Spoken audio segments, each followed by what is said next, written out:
პოლიტიკური წარსული, აწმყო და მომავალი, მიმოხილვა, ანალიტიკა, ექსპერტების შეფასებები აჭარის რადიოს ეთერში. ყოველ სამშაბათსა და შაბათს 19 საათზე ტატო ცეცხლაძის საავტორო პოლიტიკურ-ანალიტიკური გადაცემა ინდიკატორი.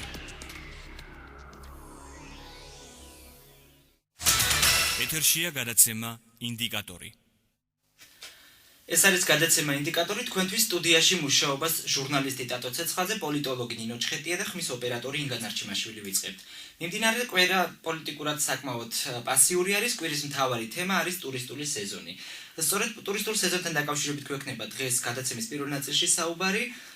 ნინო, რამდენად გამართლებული არის ხელისუფლების მხრიდან, როდესაც ჩამოჰყავთ სხვადასხვა ქვეყნის ჟურნალისტები აცნობენ რეგიონს და გარკვეულწილად ბიუჯეტიდან ამისთვის გამოყოფენ ხარჯებს. უკვე არის დაახლოებით მე-5 თუ მე-6 ჯგუფი იყო, როდესაც ჩამოვიდა უკრაინელი ჟურნალისტები, პოლონელი ჟურნალისტები და ასე შემდეგ.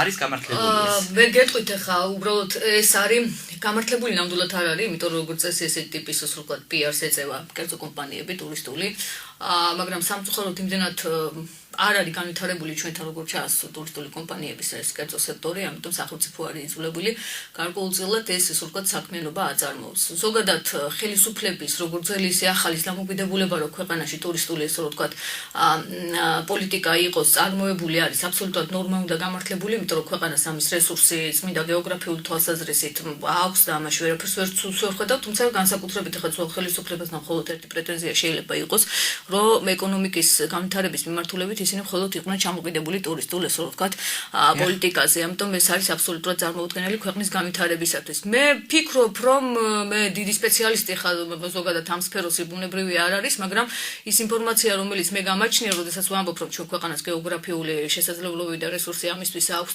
არის ის, რომ ზოგადად ტურიზმი არ არის ერთი კონკრეტული სახეობა, იმიტომ რომ ტურიზმი რამდენიმე სახეობად იყოფა, მაგალითად მე პირადად როგორც შესაძლო პოტენციური სამომავლოდ ესე ვთქვათ ტურიზმი ძალიან მიყვარს ისეთი სახეობები, როგორც არის ეგრეთ წოდებული ეთნოტურიზმი და ეკოტურიზმი, იმიტომ რომ უფრო შემეცნებითი ხასიათი არის. მე ვფიქრობ, რომ ჩვენი ტურისტული სააგენტოების და ეკონომიკის სამინისტროს პოლიტიკა იმიტომ არ იყო გამართლებული და იმიტომ არ აქვს ამ ეტაპისთვის ესეთი სერიოზული ეკონომიკური შედეგი, რომ მათ ვერ გაითვალისწინეს ყველაზე მთავარი და ნიშანდობლივი რა სეგმენტზე უნდა დამჯდარიყო საქართველოს ტურისტული მიმართულებით. თქვენ მოგესალმებათ, რომ პოსტსაბჭოთა სივრცეში ძირითადი ნაკადი პრაქტიკულად ტურისტებისა წავიდა თურქეთის მიმართულებით. მარტო რუსეთის არის გაცილებით დაბალი და მომსახურების პირობები უფრო მაღალი. ეს არის ის ინფრასტრუქტურა და ის სერვისი, რომელსაც ისინი აშენებდნენ დაახლოებით 20-22 წლის განმავლობაში. ამიტომ ჩვენ ძალიან ბევრი დაგვჭირდება ამ მიმართულებით მუშაობისთვის, ის რაც ზღვის ესე ვთქვათ ტურისტს ეხება და მე ვფიქრობ, რომ ძალიან დიდი დრო იქნება ამისთვის საჭირო და ბევრი სამუშაო ჩატარებული, ამიტომ ესე პრესიერად ბუნებრივია ჩვენ შედეგი არ გვექნება. ამიტომ მე მიმაჩნია მიმაჩნია ეხაც, რომ ჩვენ გაცილებით უფრო სერიოზულად უნდა ვიმუშაოთ ზუსტად ამ ორ მიმართულებაზე. ეს არის ეთნოტურიზმი და ეკოტურიზმი, იმიტომ რომ ძირითადი ნაწილი მსოფლიოში რო შეხედოთ, ყველა აბსოლუტურად კომპანია სადღაც 2009 წლისთვის გამოსცა სპეციალური კითხვარი, ესე ვთქვათ, ჩაატარა და აღმოჩნდა, რომ ორი ქვეყნის ტურისტული ნაკადები არის ყველაზე აქტიური. მე ძირითადად ორი ქვეყნიდან არის ტურისტები დიდი რაოდენობით. ეს არის გერმანია და ეს არის იაპონია და მათი დიდი ნაწილი სწორედ მოდის ეთნო და ეკო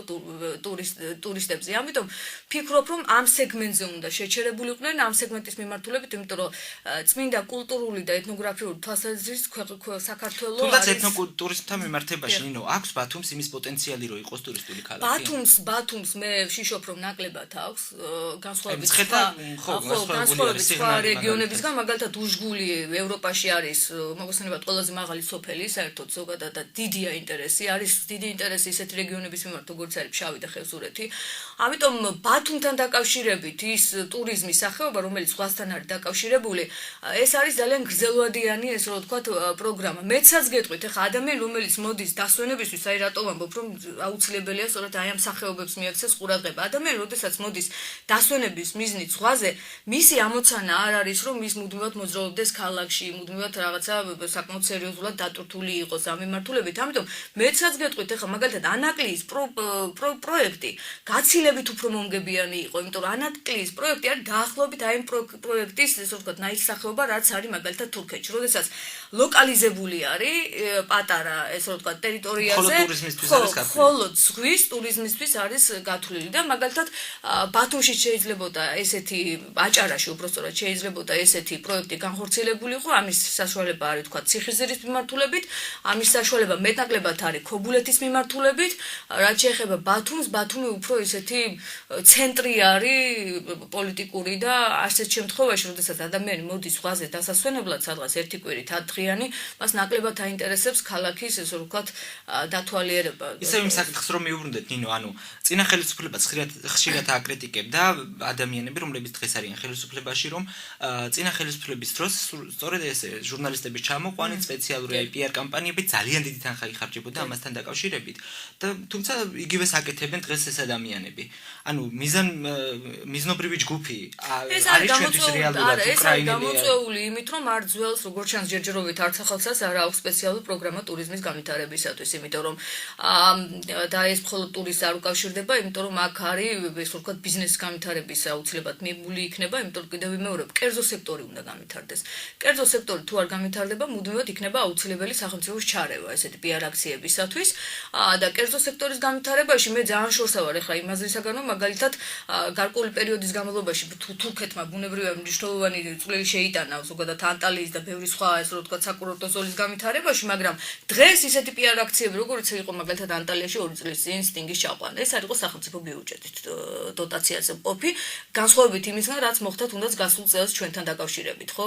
თუ 2011-ში უკაცრავად, როდესაც სტინგი იყო ჩამოყვანილი, რეალურად პრაქტიკულად 60-70% იყო მთლიანად სახელმწიფო ბიუჯეტით. ამიტომ ამისთვის აუცილებელი არის სერიოზული პროგრამა დაიწეროს, როგორ განვითარდება ქვეყანაში ტურიზმი, რომ მიეცეს საშუალება კერძო სექტორს, რომ გაცილებით მეტი ეს რო ვთქვათ ინვესტიცია კერძო სექტორთან მიმართებაში ნინო, ანუ ხელისუფლება ძირითადად აკეთებს იმას, რომ ანუ ჩამოყავს იგივე მილიონები ბიჭდება ეს სხვადასხვა მომღერლების ჩამოყვანა, ხო? არ ეხმარება რეალურად კერძო სექტორის წარმომადგენლებს, ანუ საოჯახო ბიზნესი იქნება თუ მცირე ტიპის სასტუმროები, ანუ ამათთვის არ არის თანხები გამოყოფილი, არც ცესხები არ არის ამათთვის, რომ განავითარონ გვახსოვს ქობულეთის პრობლემა, ძალიან მნიშვნელოვანი პრობლემა არის, ადამიანები, რომლებიც კარგავენ ყოველდღიურად სახლებს, სხვადასხვა ოჯახები, ანუ ის რომ 2008 წლის ომმა იმოქმედა ეს გასაგებია, თუმცა ამის შემდეგაც არის მე მახსოვს რამდენიმე დღის წინ იყო ბათუმში აქცია, როდესაც მოითხოვეს ბათუმში მცხოვრები კერძო სექტორის წარმომადგენლება, ანუ ვინც ტურისტებზე აქირავებს სახლს, რომ იქნებ ხელისუფლება დაგვეხმაროს და გზელვადიანი სესხები მოგვცეს. მაგრამ ხელისუფლების მხრიდან არის პასუხი, რომ ხელისუფლებას ამ წუთას არ გააჩნია ეს უფრო მეტიც ხელისუფლებიდან არის პასუხი იმ ნაწილზეც, როდესაც ითხოვენ, თქვათ, ვისაც უკვე აქვს აღებული სესხი ბანკიდან, გარკვეულწილად გადავადებული იქნებს, თქვათ, ეს სესხები, ხო? ჩვენ ეს არის ძალიან მნიშვნელოვანი საკითხი, უკვე სხვა საკითხია, რომელიც მეტნაკლებად რა თქმა უნდა ტურისტულ სექტორსაც ეხება, იმიტომ რომ დიდი ნაწილი თქვათ კრედიტორებისა არის ქობულეთის შემთხვევაზე თუ ვიტყვით ის ნაწილი, რომელიც ზუსტად ავითარებდა დამოუკიდებლად აბსოლუტურად დამოუკიდებელ რეჟიმში ტურისტულ სექტორს. ჩვენ აქ ბევრი არაფერი ახალი ველოსიპედის გამოგონება ალბათ არ დაგვჭირდება, ამისთვის უკვე არსებობს პრეცედენტები, მაგალითად ესპანეთის მაგალითი არის კლასიკური ნიმუში, როდესაც იქ ერთ-ერთმა ქალბატონმა და დაიწვას ეს ვთქვათ თავი საკმაოდ ტრაგიკულად დამთავრდა ეს შემთხვევა, აღმოჩნდა რომ ეს შემთხვევა იქნებოდა ის შემთხვევა, რომლის გამოც შემდეგ ესპანეთის მთავრობამ გარკვეული გადაწყვეტილებები მიიღო და ესპანეთის მთავრობამ მიიღო ისეთი ნორმატიული აქტი, რითაც ბანკებს პირდაპირ მოუწოდა, რომ თვითონ დამოუკიდებელ რეჟიმში ინდივიდუალურად ყველა კრედიტორთან დაედო ეს ვთქვათ ახალი გრძელვადიანი ხელშეკრულებები, რითაც გაიწერებოდა სწორედ ეს. მე ვფიქრობ, რომ ამ ნაწილთან ეს აუცილებლად არის გასაკეთებელი, იმიტომ რომ ის უძრავი ქონება, რომელიც მათ პრაქტიკულად რომლის განვითარებისთვის აიღეს გარკვეული სესხები, ეს არის უძრავი ქონება, რომელიც მათ ეკუთვნოდათ მანამდეც. ამიტომ ამის დაკარგვა არის აბსოლუტურად წარმოუდგენელი პირდაპირ ესე ვთქვათ უსამართლობა ადამიანების მიმართ და მე ვფიქრობ, აქ ესეთი განსაკუთრებული არაფერი არ არის, უბრალოდ აუცილებელი არის, რომ შესაბამისი ნორმატიული აქტი მიიღო. ახალი ხელისუფლება გვპირდება, რომ შესაბამის კანონპროექტს წარმოადგენს უკვე პროექტს უფრო სწორად ტურისტთან მიმართებაში, მაგრამ კვირის ერთ-ერთ მთავარ თემას ის რო შევეხოთ, ანუ ეს განსაკუთრებით აჭარის ტელერადიო დეპარტამენტისთვის სასიხარულო რამ არის, ანუ პარლამენტმა მიიღო მაუწყებლობის შესახებ კანონში ცვლილებები. პრეზიდენტმა შესაძლოა ვეტო დაადოს პარლამენტის ამ ინიციატივას. მე ესეთ პროგნოზი მაქვს, რომ აუცილებლად დაადებს ვეტოს. ხო, ანუ ნაციონალური მოძრაობის განცხადებებიდან თუ იმჩნევთ, აუცილებლად დაადებს ვეტოს. მაგრამ ნახოთ რა მოხდება, თუმცა საინტერესო არის ნინო მე მაგალითად როგორც რიგით მოქალაქეს როგორც ამ ტელერადიო დეპარტამენტის თანამშრომელს მე ეჭვება რომ ეს კანონპროექტი იყო შექმნილი იმისთვის რომ აჭარის ტელერადიო დეპარტამენტს მიეცეს სტატუსი ამაზე ამდენი ხანი არ მიმდინარეობდა არც მსჯელობა და არც ინტერესი არ ყოფილა ალბათ ძირითადი გათვლა არის მაინც საზოგადოებრივი მაუწყებლის ბორდის შეცვლაზე როგორ ფიქრობ, ანუ რა მიზანს ემსახურება რეალურად ეს კანონპროექტში ცვლილებები? იცით, მე ხა მთლიანად პრაქტიკულად ვერ გავეცანი ამ კანონპროექტს უკვე რეალურად ჯერჯერობით, ესე ვთქვათ, მესამედ მოსმენით მიღებულ კანონს. რაც შეეხება, ვთქვათ, აი ამ თქვენ შეკითხვას, მე ხა აბსოლუტურად მესმის თქვენი ძირითადი ამოცანა ბუნებრივია იყოს საზოგადოებრივი მაუწყებელი, იმიტომ რომ ძალიან სერიოზული პრეტენზია მთელი ქვეყნის მასშტაბით პრაქტიკულად დაგროვებული არის სწორედ საზოგადოებრივი მაუწყებლის მიმართ, ამიტომ შეიძლება ამ ესე ვთქვათ მიზეზმა უფრო დააჩქარა ეს პროცესი, თუმცა ვიდრე დაიწყებოდა ზოგადად ამ კანონპროექტის ესე ვთქვათ განხილვა და საზოგადოებრივი მაუწყებლის თემის ესე ვთქვათ წამოწევა საკანონმდებლო დონეზე ძალიან აქტიურად იყო ვთქვათ საუბარი იგივე აჭარის ავტონომიურ რესპუბლიკაში თვითონ აჭარის ტელერადიო დეპარტამენტის მომავალთან დაკავშირებით. ნებისმიერ შემთხვევაში ეს კანონპროექტი ესე ვთქვათ მიღებულია, ეხლა ჩვენ მოგწონს, არ მოგწონს, ცუდია, კარგია ეს არის სხვა. მე მაინც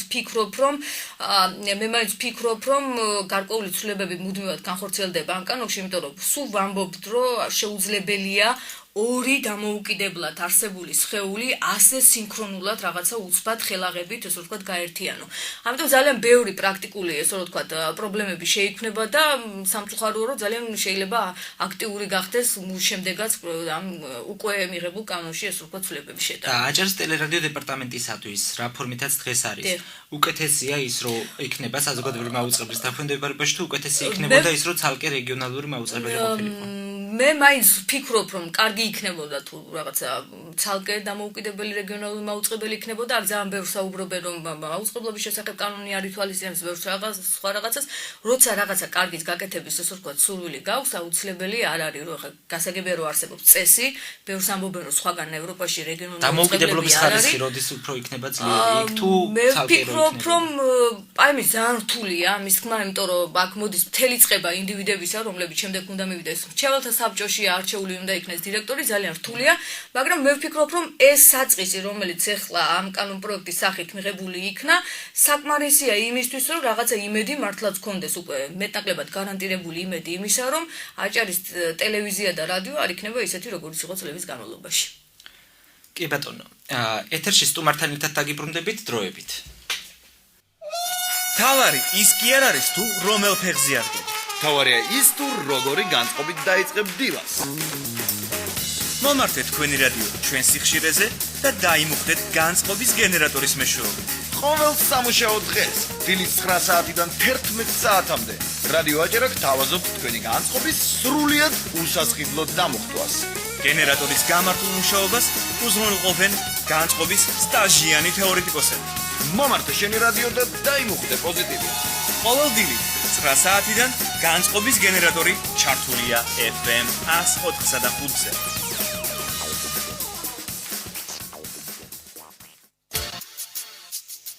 ყოველ პარასკევს 18 საათსა და 10 წუთზე რადიო აჭარის ეთერშია საავტორო გადაცემა საუბრები მაკა ივანიშვილთან ერთად. საუბრობთ თქვენთვის საინტერესო და აქტუალურ თემებზე სტუდიაში მოწვეულ სტუმრებთან ერთად. FM 104.5. დაკვირთული კვირა გქონდა? ესე იგი, კარგი დასვენება გჭირდება. მომართე რადიო მიმღები 104.5-ზე და შეიქმენი ვიკენდისთვის შესაფერისი განწყობა. დილიდან. ყოველ შაბათ-კვირას 10-დან 12 საათამდე. გადაცემაში ვიკენდის დილა. პოლიტიკური წარსული, აწმყო და მომავალი, მიმოხილვა, ანალიტიკა, ექსპერტების შეფასებები აჭარის რადიოს ეთერში. ყოველ სამშაბათსა და შაბათს 19 საათზე ტატო ცეცხლაძის საავტორო პოლიტიკურ-ანალიტიკური გადაცემა ინდიკატორი.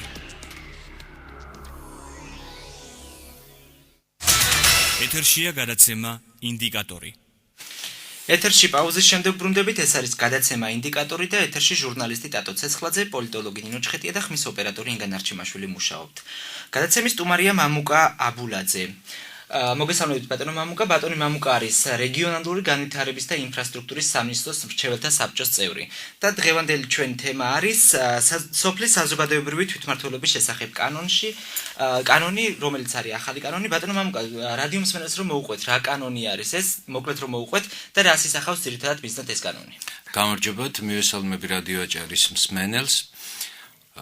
კანონ პროექტი ინიცირებულია პარლამენტში ადგილობრივი თვითმმართველობის კომიტეტის თავმჯდომარის ირაკლი ტრიპოლსკის და მისი მოადგილის ბატონი გია ჟორჟოლიანის მიერ და უკვე გაიარა საკომიტეტო მოსმენები და ასევე მთავრობის სხვადასხვა უწყებების სამინისტროების შენიშვნების გათვალისწინებით მოხდა მისი გარკვეულწილად მოდიფიცირება და მზად არის უკვე პლენარულ სხდომაზე განსახილველად.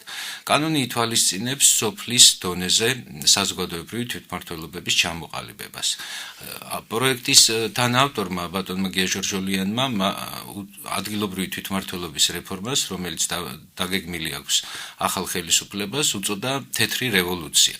ხა რატო არის ეს ამდენად მნიშვნელოვნად აღქმული და მით უფრო რატომ იწყება სოფლის დონიდან? რატომ გახდა საჭირო? ჩვენ გვაქვს მოგეხსენება თვითმმართველობები, მაგრამ რეალობაში რომ დაუკვირდეთ, დღემდე შენარჩუნებულია სახელისუფლებო ვერტიკალი, დაწყებული სახელმწიფოს პირველი პირიდან, შემდეგ გუბერნატორი, გამგებელი და დადის ეს ყველაფერი სოფლის წმუნებულამდე და რეალური თვითმმართველობა ფაქტიურად საბჭოთა კავშირის შემდეგ ამდენი წელი 2000 წელი გავიდა, მაგრამ ხალხმა ვერ მიიღო. ახალი კანონი იწყებს სოფლის დონიდან ხალხის მონაწილეობას ადგილობრივი პრობლემების და სახელმწიფოს მართვაში. აქამდე სოფელს არც იურიდიული სტატუსი გააჩნია ახლა და ამ კანონ პროექტით მიიღებს საჯარო სამართლის იურიდიული პირის სტატუსს და რაც მთავარია, ადამიანები დაიწყებენ უშუალო მონაწილეობას თავისი სოფლის მართვაში, სოფლის პრობლემების გადაწყვეტაში. ეს მოხდება პირდაპირი დემოკრატიის ფორმების შემოღებით, რაც არის სოფლის საერთო კრება და ასევე არჩევითი საბჭოსა და არჩევითი თავმჯდომარის მეშვეობით. საბჭოს კრებები მუდმივად გაიმართება, მაგრამ სოფლის კრება მინიმუმ კანონპროექტით განსაზღვრულია სამჯერ მაინც უნდა გაიმართოს წელიწადში და აქ უკვე გადაიდგმება დიდი ნაბიჯი იმისკენ, რომ ადამიანებში ჩამოყალიბდეს მოქალაქეობრივი თვითშეგნება.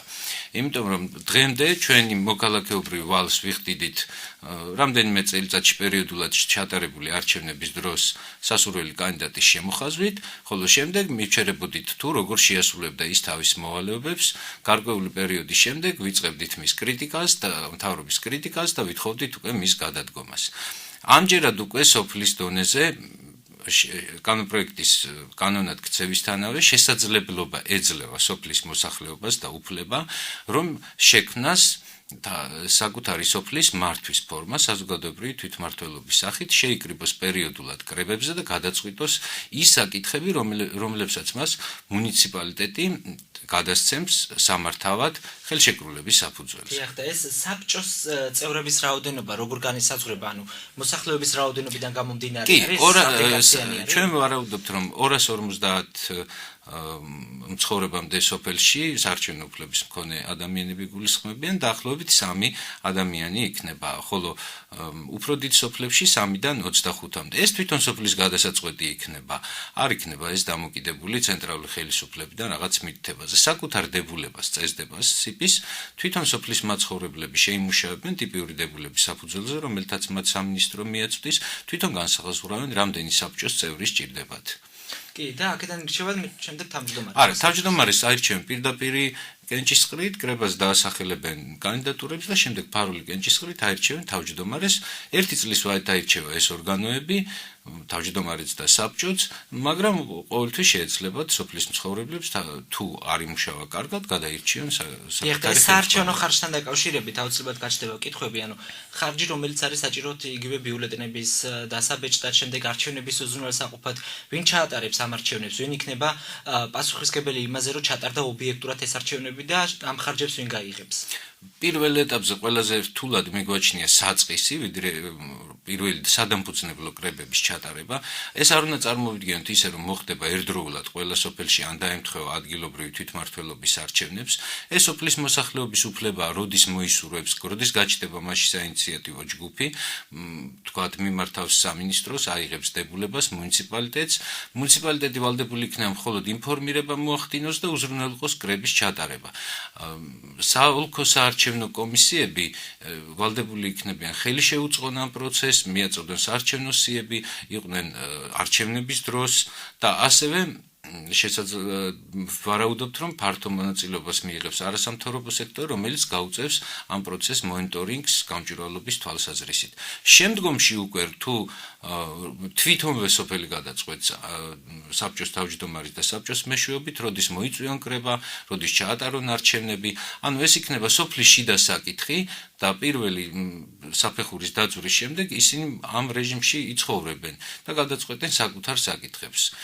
კი, ანუ მატერიალურ-ტექნიკურ ბაზას რაც შეეხება, საჭირო ხო, ამას საოლქო საარჩევნო კომისია მიეხმარება და რა თქმა უნდა მთავრობა მიეხმარება. ეს ზოგადად მთლიანად ადგილობრივი თვითმმართველობის რეფორმის კონტექსტში განიხილება ეს კონკრეტული კანონპროექტი, რომელიც შეიძლება შევიდეს ადგილობრივი თვითმმართველობის კოდექსის შემადგენლობაშიც.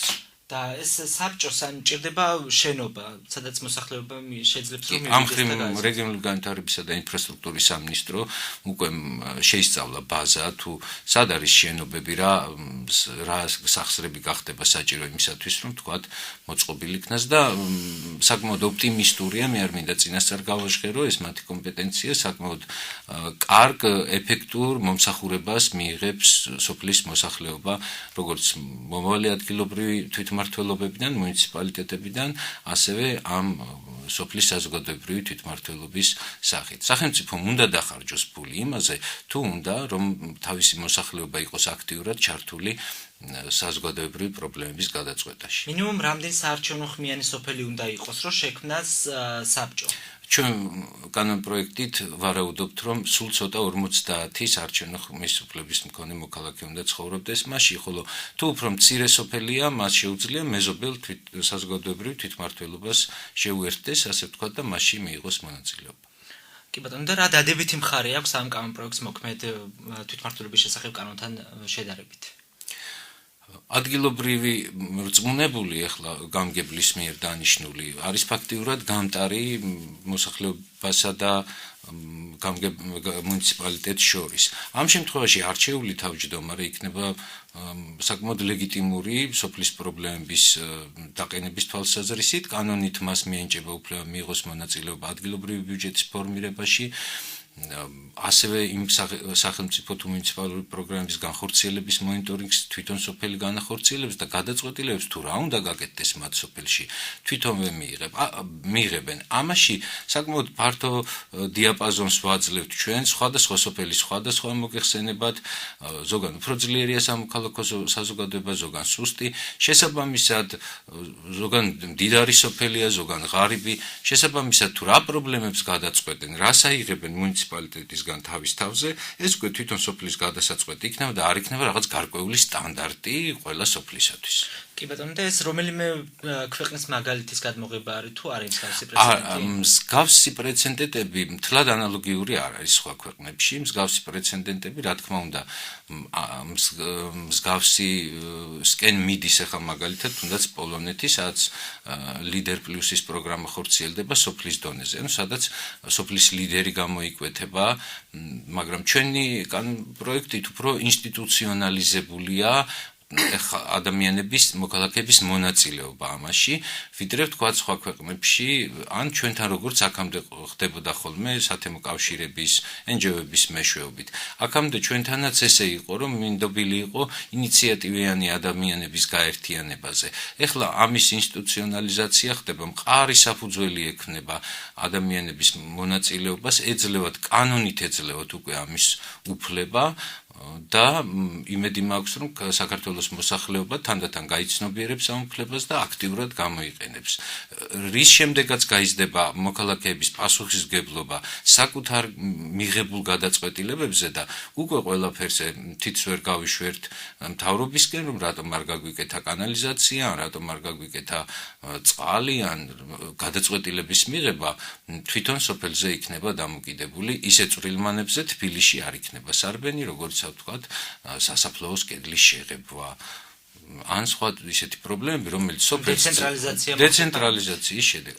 ეს იმ კონტექსტშია, რომ თვითონ მუნიციპალიტეტების კენაც მოხდება მის რეალური თვითმმართველობის განხორციელება, ოპტიმიზაცია, რეგიონის დონეზე მოხდება სუბსიდიარობის პრინციპით გადაცემა ბევრი უფლებების, ანუ ხელისუფლება გვინდა რომ სულ უფრო მეტად დაუახლოვდეს ხალხს და ადგილზევე გადაწყვიტოს ბევრი პრობლემა, რაც ლოგიკურიცაა და მთელ მსოფლიოში წარმატებული მაგალითებს აჩვენებს ბევრ ქვეყანაში. დიახ, და ნინო, რა საფრთხეებს შეიცავს ეს ახალი კანონი? ამ კანონთან დაკავშირებით გარკვეულწილად ვიცოდი, გულწრფელად გეტყვით, ამ კანონს დავარქვი ადგილობრივი დემოკრატიების, ასე ვთქვათ, კანონი. ნამდვილად სწორად დაგირქვევი. მაგრამ მე მქონდა ეხა ერთი ცოტა, ასე ვთქვათ, შეშფოთება, მე არა ვაქვს ასე ვთქვათ, დამოკიდებულება ჩემი ხალხის მიმართ, მაგრამ ვთვლი, რომ საკმაოდ მძიმე ისტორიული, ასე ვთქვათ, წარსული გვაქვს და გარკვეული გავლენები ჩვენ საზოგადოებას აქვს. ბუნებრივი, ამიტომ მეტისმეტი დემოკრატიაც სამწუხაროდ შეიძლება ცუდ შედეგებს იწვევს, მაგრამ ამ კანონთან დაკავშირებით ახლა მე ჩემი შეშფოთება გარკვეულწილად გამიქარწყდა, რატო იცით, რომ თქვენ მითხარით, რომ ერთი წლით აირჩევა პრაქტიკულად ეს საბჭო და თავმჯდომარე, ამიტომ მე მქონდა ერთი შეშფოთება, მხოლოდ რომ ჩვენ სოფლად არ მივიღოთ ადგილობრივი ეგრეთ წოდებული, აი თქვა ნატრისხიდან. ხო, ნატრისხიდან რო გვახსოვს, აი რაღაცა ციციკორეს ტიპის ადამიანები, ეს იყო ესე ვთქვათ, ჩემი განსაკუთრებული შეშფოთება, ამიტომ ეს ერთი წელი ნამდვილად არ იქნება მაგისთვის, ასე ვთქვათ, საკმარისი, რომ მან იგრძნოს თავი ციციკორეთ. მე ვფიქრობ, რომ კანონი მთლიანობაში არის ძალიან კარგი, თუმცა იმ ცვლილებებს, რაც ეხება ზოგადად ადგილობრივ თვითმმართველობასთან დაკავშირებით, მე მაინც ვფიქრობ, რომ ალბათ მეტი დაფიქრება გვმართებს, იმიტომ რომ ჩვენ აქ ლაპარაკია ძალიან ბევრ დეცენტრალიზაციაზე, ჩვენ დაახლოებით ახლა ევროპულ სახელმწიფოებს რო შევხედოთ, ძალიან ახლოს ავართ ამ თვალსაზრისით, თქვათ საფრანგეთთან.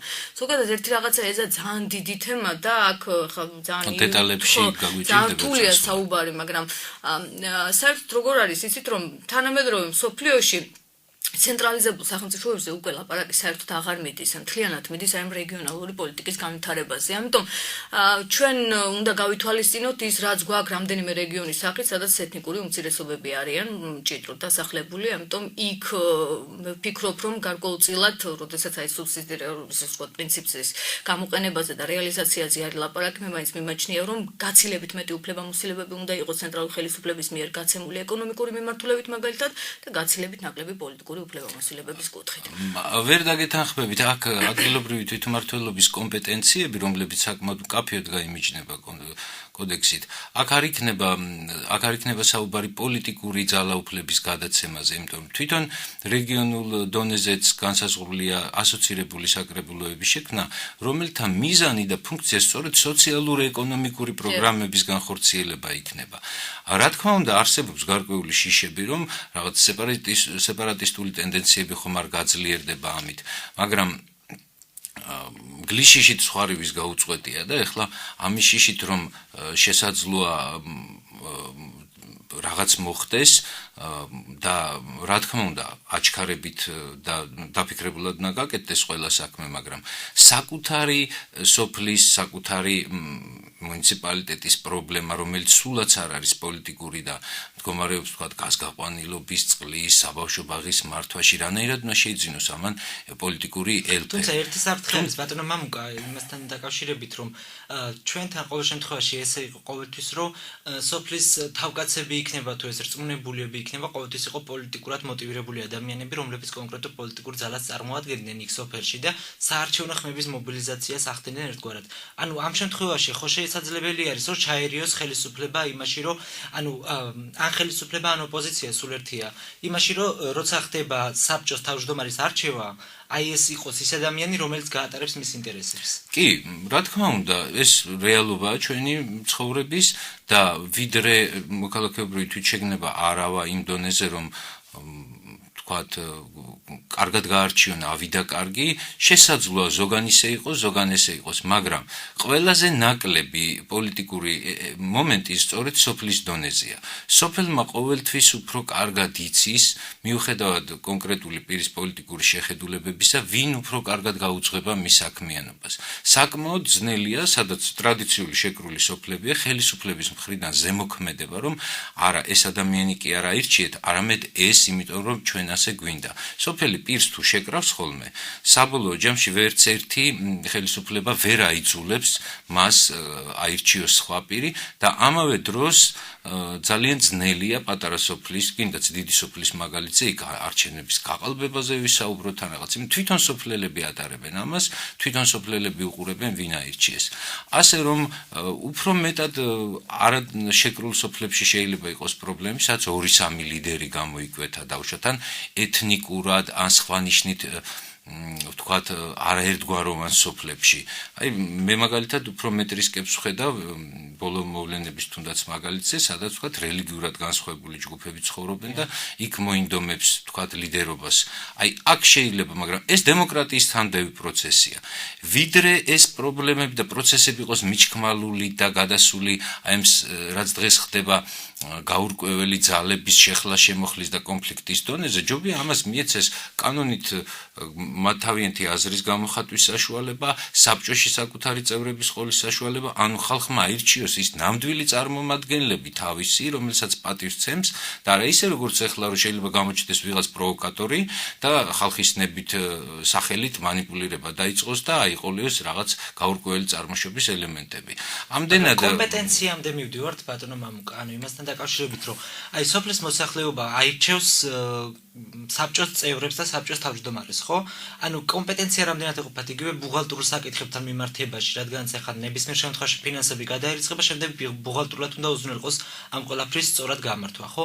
ანუ რამდენად ეყოფა სოფლის მოსახლეობას ამის კომპეტენცია, რომ გააკეთოს ეს ყველაფერი ისე, რომ არ კონდეს დარღვევები. სწორედ ეს თქვი, რომ ყველა სოფელში თანაბრად არაა მომწიფებული სიტუაცია, შესაბამისად კანონი დაავალდებულებს მუნიციპალიტეტს ხელი შეუწყოს მათ შორის საფინანსო დოკუმენტაციის წარმოებაში. პირველ ეტაპზე ეს ასე ვთქვათ 1 წლის და 2 წლის განმავლობაში ვიდრე ჩამოყალიბდება, რა თქმა უნდა პრობლემები იქნება და ეს მუნიციპალიტეტზეც იქნება დამოკიდებული. სადაც ხედავს რომ არის შესაბამისი საკადრო რესურსი, შესაბამისი კვალიფიცირებული ბუღალტერი, იქ ამ ფუნქციას გადასცემს თამამად. შეიძლება ზოგან არ გადასცეს შესაბამისი დასაბუთებით და თვითონ გამგეობის შესაბამისი სამსახური იქნება ვალდებული დაეხმაროს ისე რომ რაიმე კანონდარღვევა არ ჩაიდინოს უცოდინარობით. ასე რომ აქ ეს არ არის მართალია მუნიციპალიტეტის რაღაც სტრუქტურული ერთეული სოფლის საზოგადოებრივი თვითმმართველობა, მაგრამ იმდენად მჭიდროდ უნდა ითამამშრომლოს და შესაბამისი უფლებები რჩება მუნიციპალიტეტს, რომ არ გაუფორმოს რაღაც კონკრეტულ საკითხზე უფლებამოსილება. გააჩნია, შეიძლება ერთმა სოფელმა მოითხოვოს და სასაფლაოს მოვლა პატრონობა და სტადიონის აიღოს, ხოლო მეორე სოფელი, რომელიც უფრო ძლიერია, მეტი კადრებია, იქ საბავშვო ბაღიც ანდოს მუნიციპალიტეტმა. ეს იქნება ხო, მუნიციპალური ბიუჯეტიდან, რომლის შედგენაში სოფლის კრების თავმჯდომარე შეიძლება ჭირდებოდეს ბატონო მამუკა. გარდა ამისა, ხო, გარდა ამისა, ანუ არ წარმოვიდგინოთ, რომ ხო, არა, სკოლა ალბათ ეს უფრო არა, ანუ იმას ვამბობ ბატონო მამუკა, რომ შესაძლოა სოფელს ბევრი რამ ჭირდებოდეს, იგივე გზა, იგივე, ანუ ფინანსები უფრო მეტი ჭირდებოდეს, ვიდრე რეალურად მისცეთ თვითმმართველობა. ანუ როგორ ხდება, ანუ მოსახლეობის რაოდენობიდან გამომდინარე ეძლევა სოფელს ეს თანხები თუ რის მიხედვით ხდება გათვლა, რომელ სოფელს, ანუ 20,000-იან სოფელს სიტყვაზე უნდა მივცეთ ამდენი თანხა და 200-იანს ამდენი. დაახლოებით რო წარმოვიდგინოთ, დღეს სოფლის პროგრამა რომ ხორციელდება, ის თანხები მაინც იხარჯება სოფელზე, მაგრამ ამჯერად სოფლის კრება და ხშირად იყო ფორმალური კრება ტარდებოდა. ეს თანხა მიცემული ამ კონკრეტული მიზნობრივი პროგრამით რაში დახარჯავს სოფელი, მისი გადასაწყვეტი იქნება, მაგრამ მიეცემათ მეორე საშუალება. დაუშვათ გარკვეული 20,000 ლარი მისცა სახელმწიფომ, მაგრამ უკვე არაკონკრეტული საკითხისთვის. მაგრამ სოფელს სჭირდება გზან სხვა პრობლემა, რომელიც 50,000 იღებს. შესაძლოა მდიდარმა სოფელმა ის სხვაობა ამთან ის თვითონ შეაგროვოს და შეავსოს. ან მოიპოვოს რაიმე გრანტი, ან მიიღოს მეცენატისგან დახმარება. ეს ყველაფერი უკვე იურიდიულად ფორმალიზებული ხდება და შესაძლებელი ხდება ამ მოზიდული სახსრების გაკონტროლებაც, რომელსაც იმ ნაწილში, რაშიც სახელმწიფომ გადასცა ცენტრალურმა თუ ადგილობრივმა ხელისუფლებამ თვითონ ის შეამოწმებს, ხოლო რაც სოფლელებმა მოიზიდეს შეაგროვეს, ის თვითონ სოფლებს მიეცემათ ამის შესაძლებლობა. ეს ეხლაც ხდება. ადგილობრივ პრობლემებს თანსოფლელები იკრიბებიან, წყვეტენ, აგროვებენ ხოლმე რაღაც საერთო პრობლემაზე ფულს, აი მაგალითად ვიცით რომ ან გრანტებს იღებენ, ზოგან გასადენია გაყვანილი, ზოგან წყალსადენია სოფლის ხარჯებით გაყვანილი და არავისი არ არის ეხლა ეს ქონება. არავის ბალანსი არ არის. ამჯერად მას ეყოლება საკუთარი პატრონი, რომელიც ვალდებული იქნება მის ფუნქციონირებას მიხედოს უზრუნველყოს მომავალში. დღეს პრესკაფეში იყო ამასთან დაკავშირებით შეხვედრა და იქ ითქვა, რომ მუნიციპალიტეტად გამოყოფად შეუძლია სოფელს, ანუ თუ კი იქნება საკმარისი რაოდენობის მოსახლეობა, შეიძლება ცალკე მუნიციპალიტეტად გამოიყოს. ანუ მე რამდენადაც ვიცი 67 რაიონი გვაქვს ახლა საქართველოში, ხო? ანუ შეიძლება მუნიციპალიტეტების საზღვრები შეიცვალოს, ხო? შეიძლება ეს ერთ-ერთი ყველაზე საფრთხილო საკითხია და სერიოზულად დასაფიქრებელი. დღეს აჭარის უაღლეს საბჭოშიც გქონდა საუბარი და ფართო კონსულტირება არის საჭირო საზოგადოებასთან, როდესაც საქმე ეხება არსებული საზღვრების ცვლილებას, ახალი მუნიციპალიტეტების ჩამოყალიბებას, საარჩევნო ადგილობრივი თვითმმართველობის კოდექსი განსაზღვრავს მხოლოდ ჩარჩოებს, ანუ მინიმალურ ზღვარს და მაქსიმალურ ზღვარს თუ როგორი მუნიციპალიტეტები გვინდა მივიღოთ, რომ ის იყოს ეფექტური. ხოლო შემდგომში პროცესი უკვე შესაბამისი სამთავრობო კომისიის და საზოგადოების გადასაწყვეტი იქნება სერიოზული გათვლები. კანონში იქნება ხო მოსახლეობის მოსახლეობის სიმჭიდროვისგან დამოკიდებულებით იქნება ვთქვათ, სადაც მაღალმთიანი რეგიონი ან პრობლემური რაიონი, იქ შეიძლება დაახლოებით ახლა ვიტყვი 2-3 იყოს მინიმალური ზღვარი ადამიანების, რომ მათ შექმნან თვითმმართველობა, ხოლო მჭიდრო დასახლებულ რეგიონებში, ბარში მაგალითად 10 და 15,000 მაინც იქნება მინიმალური ზღვარი, უფლება რომ მიიღონ თვითმმართველობის შექმნის. საინტერესო იქნება აჭარის მოსახლეობისთვის ის, რომ 10,000-ზე მეტი ცხოვრების მქონე ქალაქი შეძლებს გახდეს თვითმმართველი ქალაქი, რაც მაგალითად ქობულეთს შეეხება.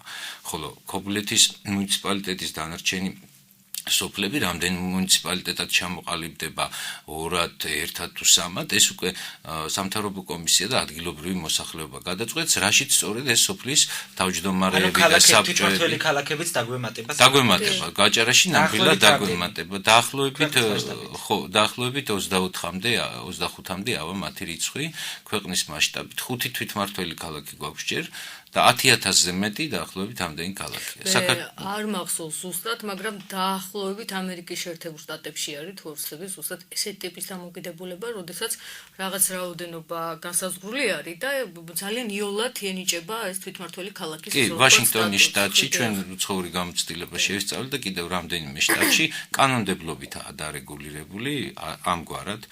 და იქ სხვა კატეგორიებიც კი აქვს ქალაქების და გარკვეული რიცხვის შემდეგ უკვე თვითმმართველი ქალაქის სტატუსი ენიჭება. ერთ რაღაცას ვიტყვი, მხოლოდ ზოგადად მე რა თქმა უნდა არა ვარ წინააღმდეგი ადგილობრივი თვითმმართველობის რეფორმა განხორციელდეს, მაგრამ ის რასაც ვთქვათ ინფრასტრუქტურის სამინისტრო ჩვენ ამჯერად თავაზობს, ეს გარკვეულწილად აბსოლუტურად მოულოდნელი იყო პირადად ჩემთვის, იმიტომ რომ ეს არის ისეთი ფუნდამენტური ხასიათის რეფორმა, ათეული წლები ევროპის სახელმწიფოები ცდილობდა ესეთი ტიპის რეფორმები განეხორციელებინა და დღესაც სხვათა შორის ძალიან ბევრი ევროპული სახელმწიფო თვლის, რომ ეს რეფორმა არ არის ბოლომდე განხორციელებული. ამიტომ მე ერთ რაღაცას ვიტყვი, რადგან თქვენ ჩევალთა საბჭოში ხართ, მიმაჩნია, რომ ის ვადა, რომელიც ინფრასტრუქტურის მიერ არის სამინისტროს მიერ წარმოქმნილი 2013-2014 წლები, ვფიქრობ, რომ ესეთი ფუნდამენტური ხასიათის რეფორმის განხორციელებისათვის არის ძალიან ცოტა, ესე ვთქვათ, ვადა. იმიტომ რომ მაგალითად ადმინისტრაციული ერთეულების გაზრდასთან დაკავშირებით. ერთადერთი არგუმენტი, მე არ ვიცი, შეიძლება სხვა არგუმენტიც არსებობს, ახალი ხელისუფლებისგან მაქვს მოსმენილი შემდეგი, რომ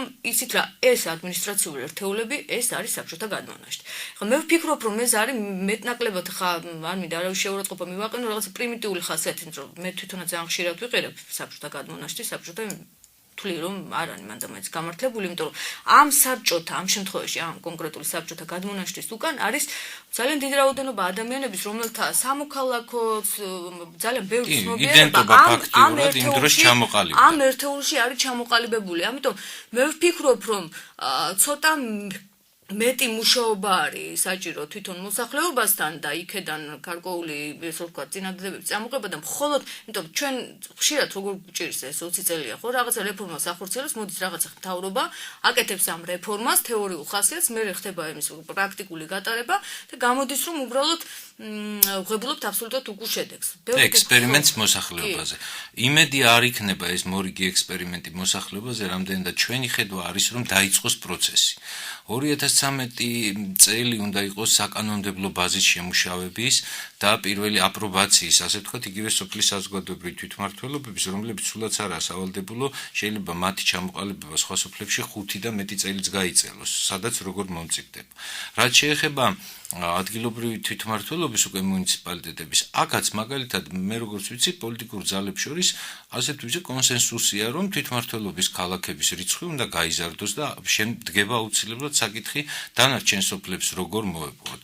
შესაძლოა ეს უკვე პოლიტიკური ნების, პოლიტიკური პარლამენტში პოლიტიკური ძალთა თანამშრომლობის გადასაწყვეტი იყოს არა მხოლოდ სამთავრობო კომისიის და ეტაპობრივად წავიდეს. ჩვენ ვისაუბრეთ იმაზე, მე ვთქვი, ის რისკენაც გვინდა რომ წავიდეთ. ეს მოხდება არა ერთ წელიწადში, არამედ შეიძლება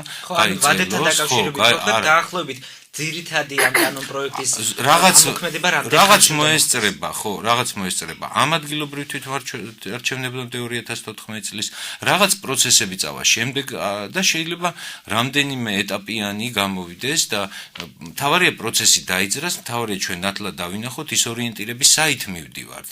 თორემ აქ ახლა ერთბაშად და ერთი ხმლის დაკვირით გორდიასის კვანძის გადაჭრაზე არაა საუბარი და ასეთივე ხედვა აქვს სამინისტროსაც და მთავრობასაც.